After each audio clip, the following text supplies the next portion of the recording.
মক্কার জনপদে সাহসী ও শক্তিশালী এক মানুষ ছিলেন হামজা ইবনে আব্দুল মোতালিব।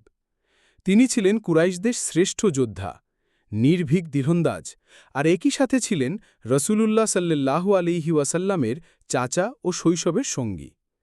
একদিন তিনি শিকার শেষে মক্কায় ফিরে এলেন।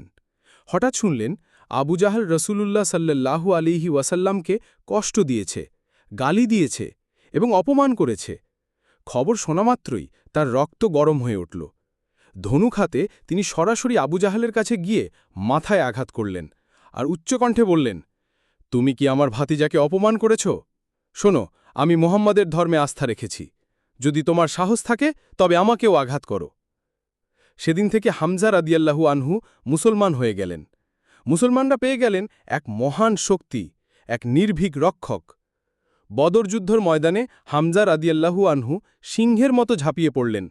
তার হাতে বহু কাফির পরাজিত হল। মুসলমানরা তার বীরত্ব দেখে উজ্জীবিত হল। কিন্তু উহুদ যুদ্ধে আল্লাহর রসূল সাল্লাল্লাহু আলাইহি ওয়াসাল্লামের এই সিংহ শহীদ হয়ে গেলেন।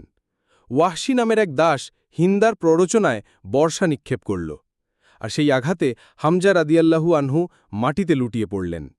হিন্দা এসে তার দেহ ক্ষতবিক্ষত করল। রসূলুল্লাহ সাল্লাল্লাহু আলাইহি ওয়াসাল্লাম যখন শহীদ চাচাকে দেখলেন, তখন তার চোখে অশ্রু নেমে এলো। তিনি বললেন, হামজা হচ্ছেন শহীদদের নেতা। আজও মুসলমানরা তাকে সমন করে আসাদুল্লাহ, আল্লাহর সিংহ নামে।